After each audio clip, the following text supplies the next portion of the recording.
Shri Gayatri tours and travels Chardham యాత్ర complete travel plan. Delimitation జరిగితే దక్షిణాది రాష్ట్రాలకి నష్టం జరుగుతుందా? తెలంగాణ ముఖ్యమంత్రి రేవంత్ రెడ్డి చేస్తున్న ఆరోపణల ప్రకారం, తెలంగాణ ముఖ్యమంత్రి రేవంత్ రెడ్డి ఇస్తున్న సమాచారం ప్రకారం, మీడియాతో మాట్లాడుతున్న విషయాల ప్రకారం చూస్తే దక్షిణాది రాష్ట్రాలకు అన్యాయం జరుగుతుందనే చర్చ బలపడుతుందని చెప్పాలి. ఒకసారి లెక్క చూద్దాం. దక్షిణాది రాష్ట్రాలకి ఎలా అన్యాయం జరుగుతుంది డీలిమిటేషన్లో అనే లెక్క ఒకసారి చూద్దాం. నేను ఒక ఇంట్రెస్టింగ్ మ్యాప్ తెచ్చాను మీ ముందుకి. ఆ మ్యాప్ చూస్తే మీకు ఒకసారి స్పష్టంగా దక్షిణాది రాష్ట్రాలకి ఉత్తరాది రాష్ట్రాలకి వచ్చే నష్టాలు, సీట్లలో నష్టాలు లాభాల గురించి మనకు చాలా స్పష్టంగా అర్థమవుతుంది. ఒకసారి చూడండి. దక్షిణాది ఉన్న 5 రాష్ట్రాల లెక్క చూద్దాం. కర్ణాటక 28 లోక్సభ స్థానాలు ఉన్నాయి, 28. కేరళ 20 లోక్సభ స్థానాలు ఉన్నాయి, +20. ఆంధ్రప్రదేశ్ 25 ఉన్నాయి. ఈ ప్రస్తుతం ఉన్నాయి చెప్తున్నా నేను, 25. అట్లాగే పుదుచ్చేరి 1 +1. తమిళనాడు వచ్చేసి 39 +39. మొత్తం కలిపితే 130 స్థానాలు అవుతున్నాయి. 39 కాదు, మొత్తం కలిపితే 130 లోక్సభ స్థానాలు ప్రస్తుతానికి మనకు. ఈ 130లో 50% ఏదైతే కేంద్రం నిన్న లీక్ చేసిందో దాని ప్రకారం చూస్తే 50% పెంచితే +65 మాత్రమే వస్తాయి. 65 సీట్లు పెరుగుతాయి. 65 సీట్లు అంటే ఒకవేళ డీలిమిటేషన్ జరిగినా దక్షిణ భారతదేశంలో ఉన్న 5 రాష్ట్రాల మొత్తం లోక్సభ సీట్లు కలిపితే 195 కంటే ఒక్క సీటు కూడా ఎక్కువ ఉండదు. కేవలం 195 సీట్లు మాత్రమే దక్షిణ భారతదేశం నుంచి పార్లమెంట్లో ప్రాతినిధ్యం ఉంటుంది. ఎంత బలహీన పడతామంటే, రేవంత్ రెడ్డి వ్యాఖ్యల వెనుక రాజకీయ ఉద్దేశాలే ఉన్నాయో మనం మాట్లాడదాం, కానీ ఎంత బలహీన పడతామంటే కనీసం పురుగును చూసినట్టు కూడా మనం చూసే అవకాశాలు లేవు.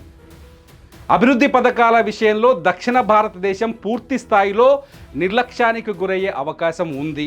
ఒకసారి మనం ఆలోచించాల్సింది, జనాభా ప్రాతిపదికన లెక్కలు చూస్తే మనమేమో జనాభా నియంత్రణకు పోయినాం. అప్పుడే 1973లోనే మనం నష్టపోయినాం, 73లోనే నష్టపోయినాం. 543 నియోజకవర్గాలుగా విభజించినప్పుడే నష్టపోయినాం.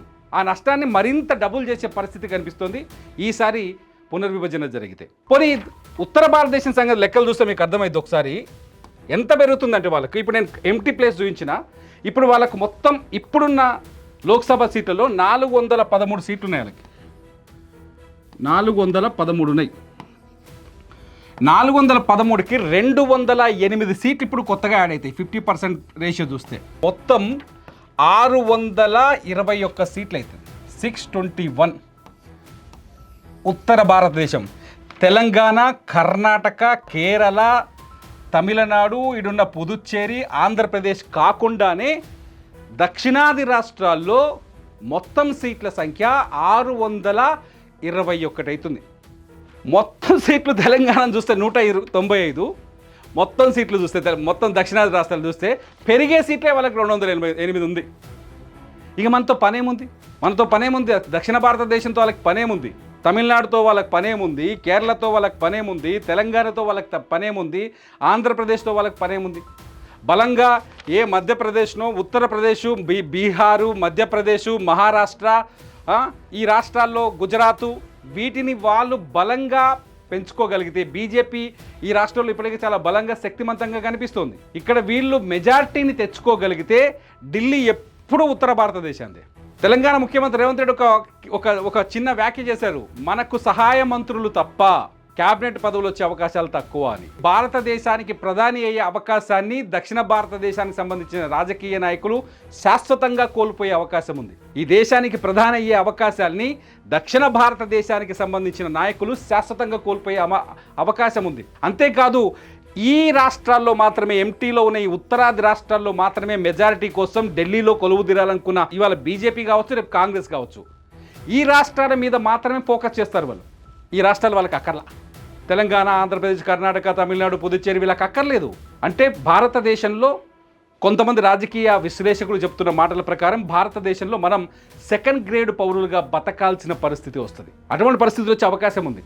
నిధుల విషయంలో కావచ్చు, అభివృద్ధి విషయంలో కావచ్చు, ఏ విషయంలోనైనా కావచ్చు. మన వాయిస్ చెల్లదు.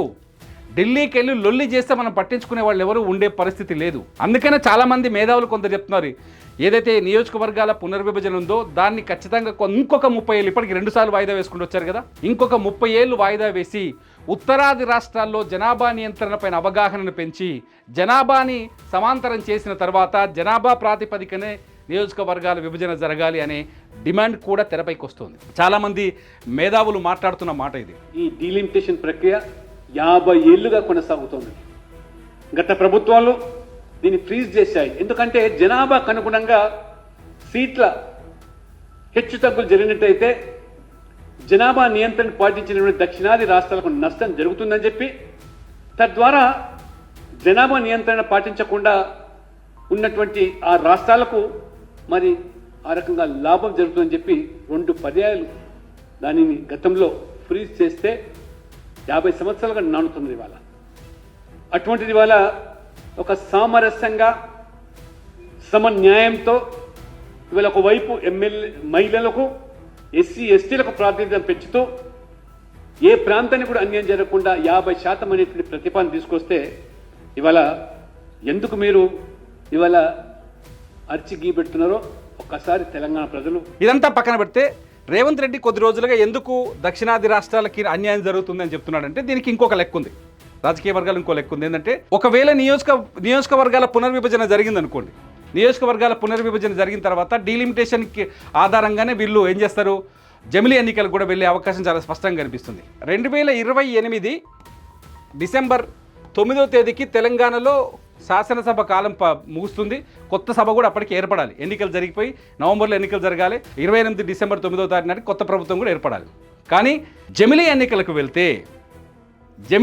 వెళ్తే ఖచ్చితంగా రేవంత్ రెడ్డి ప్రభుత్వం దిగిపోయి 6 నెలల గ్యాప్ మిగులుతుంది. కాబట్టి ఆ 6 నెలలను ఏం చేస్తారంటే రాష్ట్రపతి పాలన విధించే అవకాశం కనిపిస్తోంది. జమిలీ ఎన్నికల కోసం పూర్తి స్థాయిలో కాకపోవచ్చు, మొత్తం దేశంలో ఉన్న అన్ని రాష్ట్రాల అసెంబ్లీలకు అన్ని లోక్సభ పార్లమెంట్ స్థానాలకు ఒకేసారి ఎన్నికలు జరిగే అవకాశం అయితే లేదు. కొన్ని రాష్ట్రాలు మొదటి విడత 2 విడతలుగా జమిలీ ఎలక్షన్లకు వెళ్ళే అవకాశం కనిపిస్తోంది. మొదటి విడత ఒక 13 రాష్ట్రాలను కలుపుకొచ్చే అవకాశం ఉంది. 13 రాష్ట్రాల్లో తెలంగాణ, రాజస్థాన్, మధ్యప్రదేశ్, ఛత్తీస్గఢ్, మిజోరాం కూడా ఉన్నాయి. ఈ 4 రాష్ట్రాల్లో ఛత్తీస్గఢ్ కావచ్చు, రాజస్థాన్ కావచ్చు, మధ్యప్రదేశ్లో కావచ్చు, ఈ 3 రాష్ట్రాల్లో బీజేపీ ప్రభుత్వం అధికారంలో ఉంది.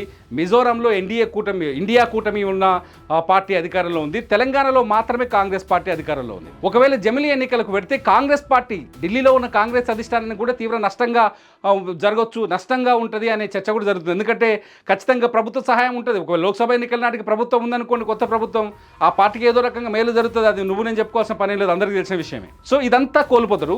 ఈ 6 నెలల గ్యాప్లో రేవంత్ రెడ్డి రాష్ట్రపతి పాలన ఉంటుంది. కాబట్టి ఒక రకంగా చెప్పాలంటే పరిపాలన అంతా మోదీ చేతుల్లోకి వెళ్తుంది, కేంద్రం చేతుల్లోకి వెళ్తుంది. ఇక్కడ రేవంత్ రెడ్డి గెలుపు అవకాశాల మీద ప్రభావం చూపే అవకాశం చాలా స్పష్టంగా కనిపిస్తుంది. అక్కడ చర్చ జరుగుతుంది. ఇంకోటి ఏంటంటే రాజ్యాంగ సవరణ తీసుకొస్తారు, అన్ని రాష్ట్రాల అసెంబ్లీల గడువుల్ని అడ్జస్ట్ చేస్తారు, కుదిస్తారు, ఒకేసారి అన్ని రాష్ట్రాలకు అసెంబ్లీ ఎన్నికలు నిర్వహిస్తారని చర్చ కూడా జరుగుతుంది. ఇప్పటికే పార్లమెంట్ జాయింట్ కమిషన్ దగ్గర ఈ బిల్ ఏదో నడుస్తుంది, దాని పరిశీలన ఉందని చెప్తున్నారు. కానీ అది సాధ్యమయ్యే అవకాశం ఎక్కడా కనిపించట్లేదు. రాజ్యాంగ సవరణను తీసుకొచ్చే ఎన్నికలకు వెళ్ళే జమిలీ ఎన్నికలు వెలిగే అవకాశం ఎక్కడ లేదు. కాబట్టి రేవంత్ రెడ్డి ఏం చేస్తున్నాడు, ఈ డీలిమిటేషన్ పైన ఇప్పుడు ఫోకస్ చేసినట్టు కనిపిస్తుంది. ఇది ఒక చర్చ జరుగుతుంది. మీరేమనుకుంటారు? నిజంగా రేవంత్ రెడ్డి చెప్పినట్టు దక్షిణాది రాష్ట్రాలకి అన్యాయం జరుగుతుందనే వాదనను బలపరుస్తున్నారా?